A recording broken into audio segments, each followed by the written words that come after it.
All right, Shalom. First and foremost, I want to give all praises, honors, and glories unto Yahweh Ba'ashem Yahushua Ba'ashem HaKadosh. Double honors to my apostles and elders, very millstone. Peace and blessings to the elect. Shalom. This is Brother Dawada from GMS Detroit Camp. Coming at you with another video through the Spirit and Power. Yahweh Ba'ashem Yahushua Ba'ashem HaKadosh.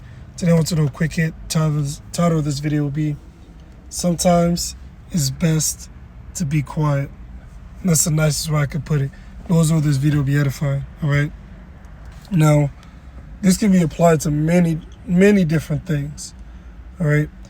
But there's two very difficult things for a so-called Negro, Latino, Native American to do. One, to say I don't know, and two, just shut their mouths.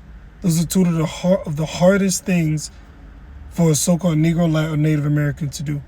Because Jake always want to profess the wisdom that they think they have. All right. Oh, I know this. Oh, I know that. X, Y, and Z. Right.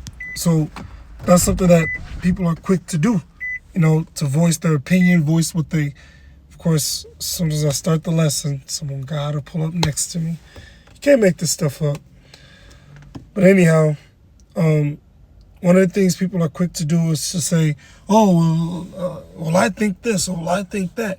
No, I believe it's like this. I believe it's like that. People are quick to voice their opinions, particularly our people. But it's very difficult for a so-called Negro, Latin, Native American to say, you know what, I don't know. You know what, I'm not sure. Oh, well, I think this, but I don't really know about that. Can you enlighten me? Can you teach me something? Jake is quick to try to be wise with their own eyes. And so the scripture says what? All right. Profess not. I believe it's in the book of Proverbs. You can't make this up. All this noise around me now. Ecclesiasticus Sirach, in the Apocrypha, chapter 3, verse 25. Without eyes thou shalt want light. Profess not the knowledge, therefore, that thou hast not. So if you don't know, it's best to say, I don't know. But that's hard for our people to do. Why? Because of pride. Jake is too proud to do that. Jake too proud to say, you know what, I don't know. You know what, I'm not too sure about that. You know what, I'm not too keen on that one. I don't know about that one. Can you enlighten me? Jake ain't wired like that. Jake is quick to, well, you know what, I think this. Oh, you know what, I think that. But it's hard for Jake to say, you know what, I don't know. Okay? A stubborn heart, meaning mind, shall fare evil at the last. Yeah, it ain't gonna go well for you at the end. The point of being stubborn is, well, no, I believe this. No, see, I ain't budging. No, see, you ask the question, well, what is this? Break down Revelation 13:16. Instead of Jake to say, you know what, I don't know. You know, I'm not too sure about that. Instead, they'll say, well, I think it's this. Well, I think, or well, it could be. Well, it might be. Possibly. Without eyes thou shalt want light. Profess not the knowledge, therefore, that thou hast not. Just shut up. Say, I don't know. A stubborn heart shall fare evil at the last, and he that loveth danger shall perish therein. That's self-explanatory. Okay? So, if you don't know, it's best to just be quiet. But that's where the second point comes in. It's hard for Jake to be quiet because they always want to profess the knowledge that they don't have. Then instead of saying they don't know and to shut up, instead they feel that with empty madness, psychobabble, like the Apostle Bar calls it. Because when you say I don't know, what happens afterwards? You shut up so that you can know. So that one that's better educated can tell you. When people come up to the camp, that's one of the things that they don't practice. They don't say I don't know and be quiet. They don't do that. Instead, they act like they do know and they refuse to be quiet. That's why it doesn't get anywhere with the scoffer and scorner. Why? Because of those two main points. They don't know how to say I don't know, and they don't know how to be quiet. Ecclesiastes 5:1. Keep thy foot when thou goest to the house of the Most High. Keep thy foot, meaning shut up. Be quiet. I mean, at this point, that's just how it is. When these different people come up to the camp, it's best for them to just be quiet.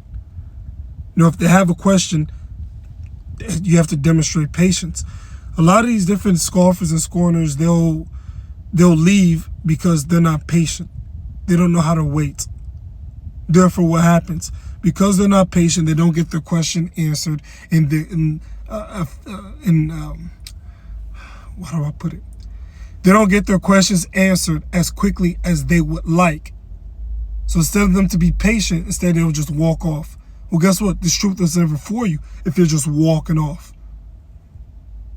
All right? You have to be patient and be more ready to hear than to give the sacrifice of fools. There you go. You got to be ready to hear, to listen. In order for you to listen, guess what you got to do? Shut your mouth. If they consider not that they do evil, there you go. Be not rash with thy mouth. All right? Don't just say the first thing that comes to mind. And this can be, once again, this topic can be applied to many different things.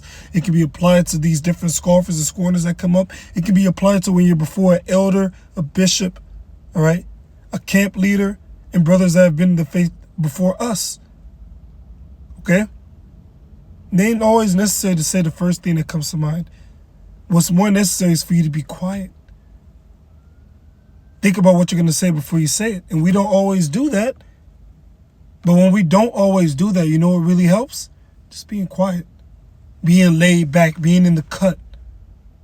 Being more ready to hear than to give the sacrifice of fools, right? Be not rash with thy mouth, and let not thine heart, meaning mind, be hasty to utter anything before Yahweh Baal Shem Yahushua power. Even if you're on the comment board, don't be quick to just say the first thing that comes to mind. All right? Don't be quick to, you say you're under an elder's comment board. Don't be quick to, oh, you know what, I'm just put the first thing that comes to mind. You got to think about what you say before you say it, because guess what? You got an elder right there. You're an apostle right there. Even if you're on the comment section. So there's brothers on there. You got brothers that have the wrench icon. All right? So they're constantly watching, looking for any scoffers, scorners, anything said out of pocket. And what if you say something and you type it wrong? And because of autocorrect, it gets misconstrued or it gets taken the wrong way. Then what? Or what if you're before an elder or you're before a camp head or you're visiting another state and you're there to hold camp and you say something that you shouldn't have said? For the Most High is in heaven and thou upon earth, therefore let thy words be few. There you go. And you'll make fewer mistakes by using less words. If you use less words, you're less likely to make a mistake.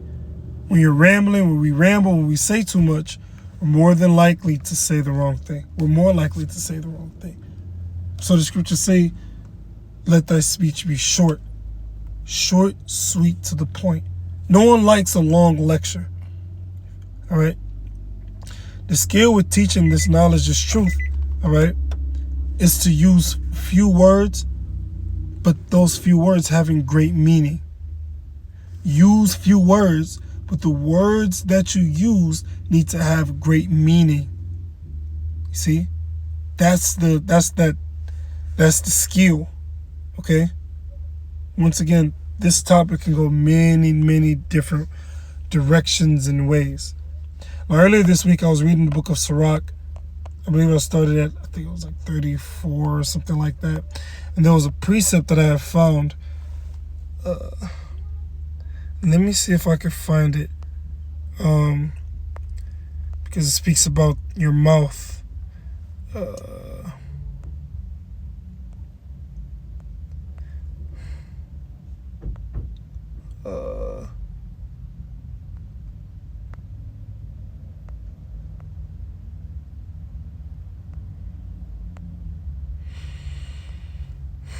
If I can't find it, then I'll probably just search it up. Okay,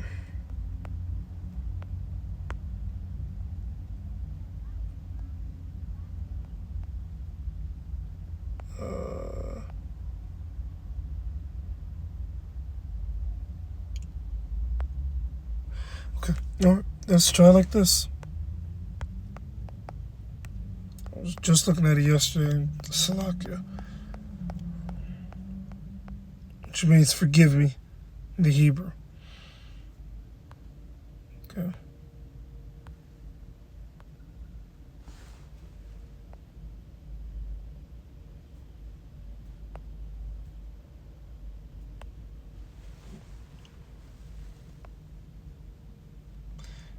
Okay. Sirach 28 and 25. It says, start 24.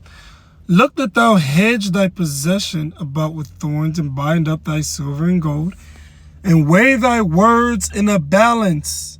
What does that mean? And weigh thy words in a balance, and make a door and bar for thy mouth. Meaning what? You got to watch what you say. All right? You have to watch what you say. You have to use few words. All right? You have to be careful so you don't say the wrong thing. When you put something on a balance, what are you doing? You're watching to see. Let's say it's a digital scale, a digital balance. You put something on that balance, you're gonna look at that number, right? Once it's done. But then what are you gonna do before you even put something on any scale? You're gonna make sure that it's, ain't nothing on it, it's zeroed out. You're gonna follow certain steps. In other words, to make sure you're weighing it the right way. Likewise, when we speak, we got to make sure that when we speak, we're following the right steps, not saying the first thing that comes to mind. All right? And then we're measuring. When you weigh your words in a balance, what are you doing? You're measuring your words. Meaning what? You ain't using a whole lot of words. You're using few words. That's what it means, weigh thy words in a balance. Use few words. And make a door. What's a door do? It keeps things out. It's like a protection. It's like a defense. And bar, if you ever have one of those, let's say, if you have a home with a door and it has like those long wooden bar that you put over on the little on the bar rest of the door, it'll block whatever's coming out in. All right, or it'll block whatever's on the outside from coming in, because it also has that bar as an extra set of defense. In other words, filter your speech. Watch what you say. And weigh thy words in a balance, and make a door and bar for thy mouth. I'm actually going to highlight that. All right. Beware thou slide not by it, lest thou fall before him that lieth in wait.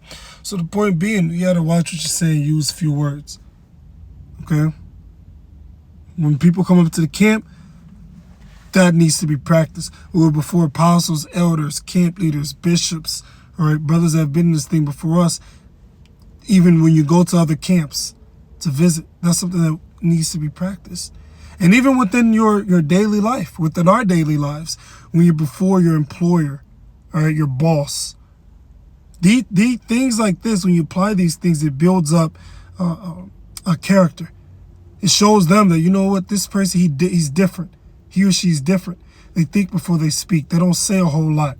When they do speak, their words are powerful. You see? Imagine if the Apostle Paul, if he were long-winded within all of his writings, all right? Or Jeremiah or Isaiah, all right? You go through the book of Isaiah, you don't have 200 verses within the chapter. You don't have that, okay? You don't have that. The book of Obadiah is only, 21 verses, I believe? Imagine if the book of Obadiah was 300 verses.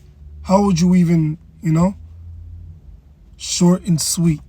All praise, honors, and glories be to Yahweh, Bashim, Yahshua, the Beloved, to my apostles and elders. Peace and blessings to the elect. Shalom.